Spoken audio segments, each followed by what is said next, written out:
کا بنایا ہوا محلول استعمال کرتا ہوں بجائے اس کے کہ ایکسیز میں رہوں. لیکن بعض لوگوں کو جو بایو کیمسٹری کے جنون ہوتا ہے غیر معمولی، بعض ڈاکٹروں کا خیال ہے کہ ہر مرض کا علاج بایو کیمسٹری سے ہو سکتی ہے. انہوں نے اس پہ چھوٹی چھوٹی کتابیں بھی لکھی ہوئی ہیں. آج کل یہاں بوٹس وغیرہ میں بھی بایو کیمسٹری کی کتابیں ملنے لگ گئی ہیں اور چھوٹے چھوٹے کتاب سے بھی کیمسٹری کا طریق، اس کا دوا بنانے کا طریق تو بتا چکا ہوں. باقی کچھ باتیں بایو کیمسٹری کے متعلق کہتا ہوں. بایو کیمسٹری کو 12 ٹیشو ریمیڈی بھی کہا جاتا ہے، اور 12 ٹیشو سے مراد وہ 12 نمکیات ہیں جو انسانی خون میں موجود ہیں، اور ان کے بغیر انسانی خون کا اور انسانی صحت کا توازن قائم نہیں ہو سکتا. ان کا ایک توازن اللہ تعالیٰ نے خون کے اندر قائم فرما دیا ہے. وہ توازن قائم رہنا انتہائی ضروری ہے. اس لیے بیماریوں میں باوجود اس کے کہ مریض بہت شدید بیمار ہو چکا ہو، الا ماشاء اللہ وہ توازن نہیں بگڑتا، اور چیزوں کے جسم کے حصوں کو قربان کر دیا جاتا ہے لیکن اس کے توازن کو قائم رکھا جاتا ہے. مثلا نمک اگر خون میں کم ہو رہا ہے تو جسم کے بعض حصوں سے وہ نمک واپس خون میں آ جائے گا. نیٹرم ہے یا کالی ہے، پوٹاش کم ہو رہی ہے تو وہ واپس آ جائے گی. ایسے موقع پر کمزوری بہت محسوس ہوگی اور کیلشیم کی کمی واقع ہو جاتی ہے. خون کا توازن بہرحال قائم رکھنے کی کوشش کی جاتی ہے. یعنی خدا تعالیٰ نے ایسا قانون بنا رکھا ہے کہ خون کو زیادہ اہمیت ملتی ہے. بس جہاں سے کوئی نمک جسم کے حصے سے کم ہو جائے اور خون میں داخل ہو جائے تو وہ وہاں کی کمزوری پیدا ہو جاتی ہے. بایو کیمسٹ کا خیال یہ ہے کہ نمکیات کا توازن بگڑنے سے انسانی اعضاء بیماریوں کے مقابلے کے اہل نہیں رہتے. اس لیے اللہ تعالیٰ نے جو ہمیں 12 نمکیات عطا فرمائی ہیں اور خون کے لیے وہ کافی ہیں، اس لیے ہمارے لیے بہت کافی ہے کہ ان کے اندر رہتے ہوئے ہر بیماری کا علاج کریں. لیکن ان 12 نمکیات کے علاوہ بھی خون میں بہت سی چیزیں ہیں، اور جگر بھی بہت شمار دوائیاں بنا رہا ہے، اور بہت سی ایسی چیزیں ہیں.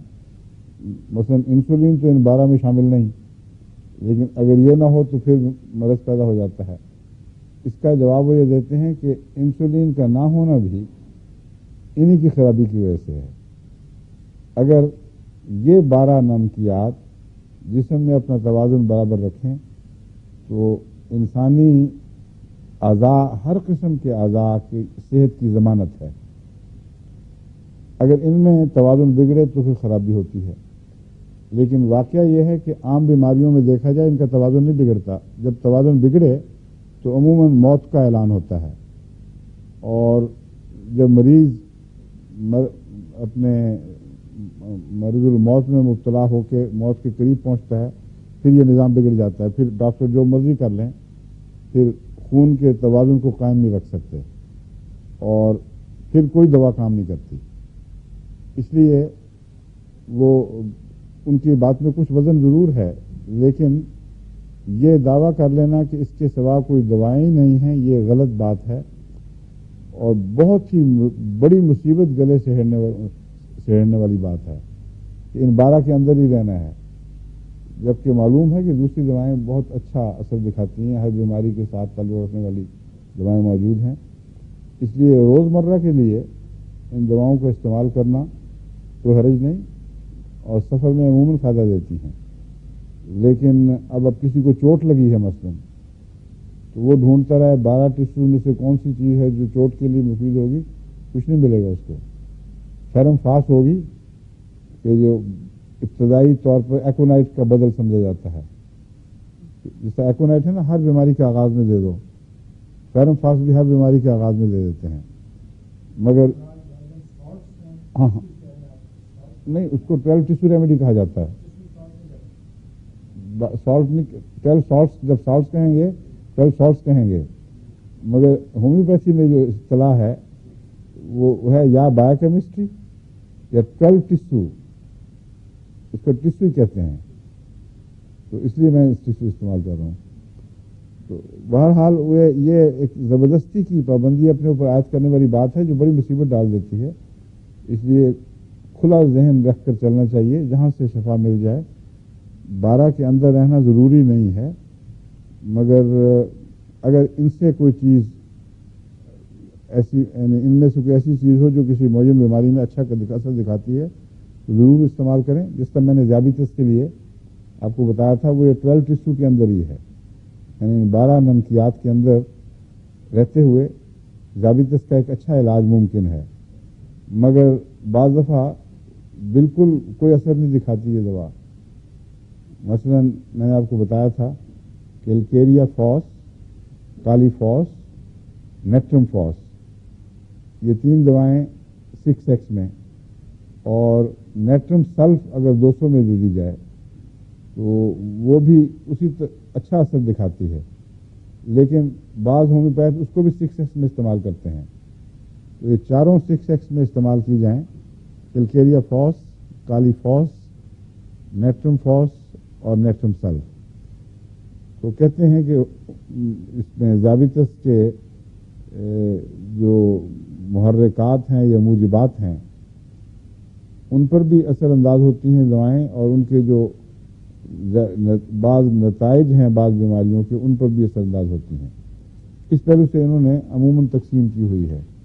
کہتے ہیں نیٹرم سلف کا تعلق لیور سے بہت ہے، اور جگر کی اصلاح ہو اگر تو پینکریاز کی بھی اصلاح ہوتی ہے، اور پینکریاز کی صحت جگر پر منحصر ہے. اس لیے چونکہ نیٹرم سلف کا تعلق جگر سے ہے، اس لیے مستقل بنیادی علاج کے طور پر نیٹرم سلف اس میں شامل کی گئی ہے.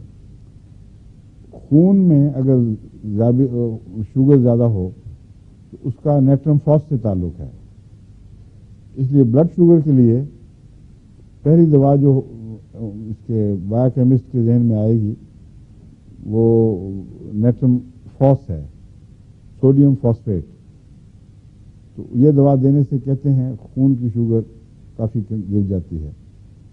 کیلکیریا فاس معدے کے علاج کے لیے، جس کا پھر اس سے آگے تعلق ہے، اور عمومی انتڑیوں کے علاج کے لیے مفید ہے. اس کا آنکھوں پر بھی اثر ہوتا ہے، لیکن مثلاً خاص طور پر جب گلوکوما ہو، جس کو کالا موتیا کہتے ہیں، تو بالعموم جلسیمیم 200 کے علاوہ کیلکیریا فاس بہت مفید ہوتی ہے اس میں. تو متفرق اثرات اس کے چاروں طرف پھیلے ہوئے ہیں، یہ تجربے سے ان کے علم میں آئے ہیں. لیکن کیلکیریا فاس بھی شوگر کی دواؤں میں شامل ہے. اور آخری ہے کالی فاس. کالی فاس تو عام اعصابی طاقت کے لیے بہترین دوا ہے. اس کو تو آپ روزمرہ کے طور پر ایک قسم کی وٹامن کے طور پر استعمال کر سکتے ہیں. بچوں کو بات بھول جائے، اعصابی تھکاوٹ ہو، اس میں کالی فاس بہت مفید ہے. کالی فاس کے ساتھ اگر میک فاس ملا دی جائے تو اسپیزمز جو پیدا ہوتے ہیں، تناؤ اور کھچاؤ اور اس کے تشنجی کیفیات، جن کو سردی سے تکلیف ہوتی ہے اور گرمی سے آرام